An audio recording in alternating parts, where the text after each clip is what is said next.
kepadaku semua yang letih lesu dan berbeban berat. Aku akan memberi kelegaan kepadamu. Haleluya, haleluya,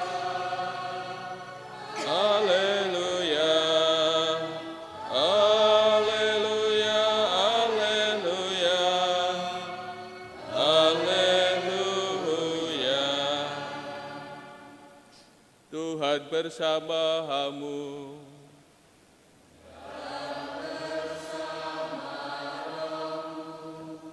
Inilah Injil suci menurut Matius.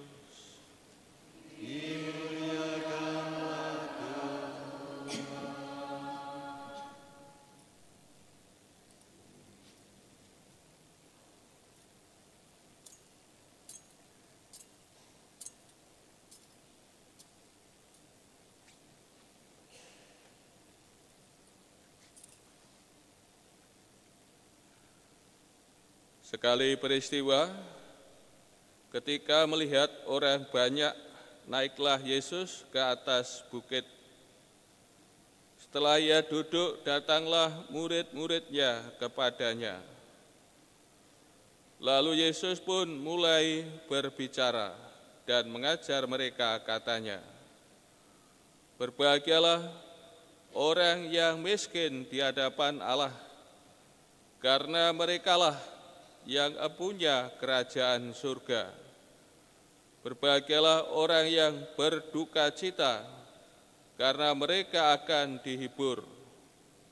Berbahagialah orang yang lemah lembut, karena mereka akan memiliki bumi. Berbahagialah orang yang lapar dan haus akan kebenaran, karena mereka akan dipuaskan. Berbahagialah orang yang murah hati, karena mereka akan beroleh kemurahan. Berbahagialah orang yang suci hatinya, karena mereka akan melihat Allah. Berbahagialah orang yang membawa damai, karena mereka akan disebut anak-anak Allah. Berbahagialah orang yang dianiaya demi kebenaran, karena merekalah yang punya kerajaan surga. Berbahagialah kamu, jika karena aku kamu dicela dan dianiaya, dan kepadamu difitnahkan segala yang jahat. Bersukacita dan bergembiralah, sebab besarlah upahmu di surga."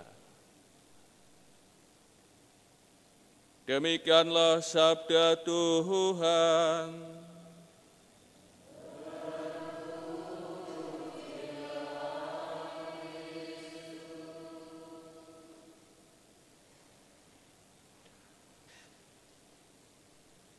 Saudara-saudari yang terkasih, anugerah yang dianugerahkan kepada kita oleh Allah sungguh luar biasa. Sebagaimana tadi dikatakan dalam bacaan kedua, kita disebut anak-anak Allah. Ini sesuatu yang sungguh luar biasa. Jati diri kita, martabat kita, dan itu semua karena kemurahan Allah belas kasih Allah kepada kita umatnya. Dan kita yang percaya kepada Tuhan Yesus disebut sebagai tubuhnya gereja.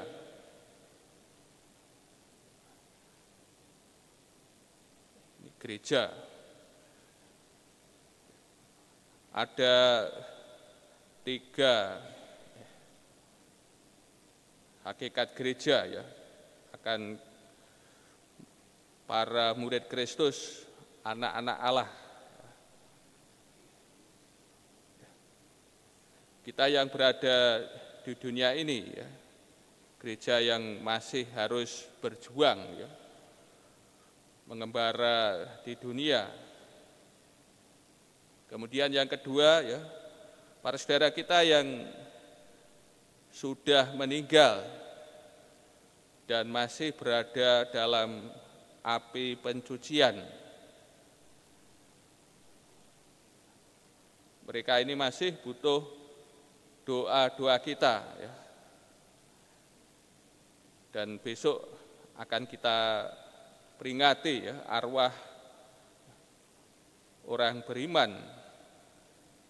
Dan tentu kita bisa mengadakan silih, ya, bagi mereka yang masih berada dalam api pencucian, ya, supaya, ya, segera diampuni dosa-dosa mereka dan dibebaskan, ya, dari hukuman dosa. Dan gereja yang mulia, ya, gereja yang jaya, yaitu semua orang kudus, ya, para kudus yang kita rayakan hari ini. Kita hari ini merayakan hari raya semua orang kudus, ya. Mereka ini telah mengalami kemuliaan, ya, mengalami kebahagiaan, dan mereka berada bersama Allah, ya. Mereka sudah semuka, ya, dengan Allah. Hadirin kasih, tentu para kudus ini, ya, baik mereka yang sudah, ya, digelari Beata, Beato, ya, Santo, Santa, atau yang akan digelari, baik yang tidak terkenal, ya, tentu dari mereka, ya, para kudus ini, ya, banyak yang tidak terkenal, ya. Namun mereka semua sudah mengalami kemuliaan, mengalami kebahagiaan, ada bersama Allah dalam kerajaan surga, ya. Maka dengan kita merayakan hari raya ini, kita mengungkapkan persekutuan kita dengan mereka, ya, persekutuan gereja di surga dan di bumi, ya, kita yang ada di bumi ini, ya. Dengan kita mengadakan hari raya ini mau mengungkapkan, ya, persekutuan antara gereja di surga, ya, dan dengan kita yang masih di bumi, ya, masih bersiarah, masih, ya, berjuang, masih mengembara. Dan tentu para kudus ini sebagai pengantara, ya, pengantara kita, ya, dalam doa-doa kita, ya. Kepetekaraannya tentu, ya, sangat efektif kalau kita minta pertolongan, ya, bantuan dari para kudus, ya, Santo, Santa, Beato, Beata, ya. Maka dalam perayaan Ekaristi ini hendak kita mengungkapkan, ya, persekutuan dengan mereka. Dan juga Presiden kasih diajak kita mengarahkan pandangan kita ke sana, ya, ke surga, ya, kepada para kudus yang telah berbahagia, ya, telah mulia. Kita diajak mengarahkan pandangan kita kepada mereka, dan di sanalah, ya, di surga nanti tempat kita, dan juga kita nanti, ya, mempunyai harapan, ya, juga pada akhirnya nanti bisa, ya, ada dalam persekutuan, ya, para kudus. Maka kita diajak, ya, melalui perayaan ini mengarahkan pandangan kita ke sana. Hendaknya juga kita mempunyai mimpi-mimpi, ya, untuk bersatu dengan para kudus kelak. Kalau sekarang ini kita tidak mempunyai mimpi indah ya, ada dalam persekutuan para kudus, ya. Tentu dalam hidup kita di dunia ini ya tidak ada kepekaan, mungkin juga tidak ada kecintaan, tidak ada perjuangan untuk mengarahkan diri kita, hidup kita ke sana ya. Ada dalam persekutuan para kudus yang telah mulia ya, mereka yang telah mulia, mereka yang telah bahagia. Maka melalui perayaan ini ya kita diajak juga membangun pengharapan ya akan ada dalam persekutuan para kudus kelak. Bila kita punya pengharapan ya akan ya persekutuan bersama para kudus, ada dalam persekutuan para kudus di surga, tentu hidup kita di dunia ini kita arahkan ke sana ya, tidak hanya ibaratnya dengkluk ya, tertunduk hanya mencari, memperjuangkan apa yang menjadi kebutuhan kita di dunia ini ya, masa sekarang hidup di dunia ini. Namun kita diajak ya untuk hendak mengarahkan pandangan kita ya dalam kehidupan abadi ya, sebagaimana dialami oleh para kudus, mereka yang telah mulia ya, telah bahagia ya, mengalami keabadian ya dalam hidup kita.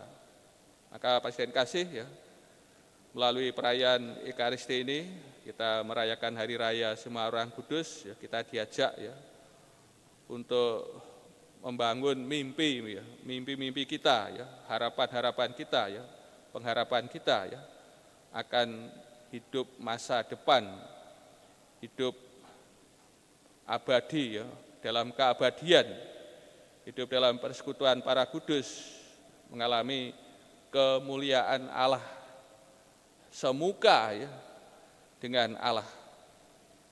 Maka melalui perayaan Ekaristi ini kita semua ya diajak untuk ya membangun pengharapan ya, mengarahkan hidup kita ya, perjuangan kita ya ke sana, ke tempat para kudus ya, dengan memaknai ya hidup kita di dunia ini ya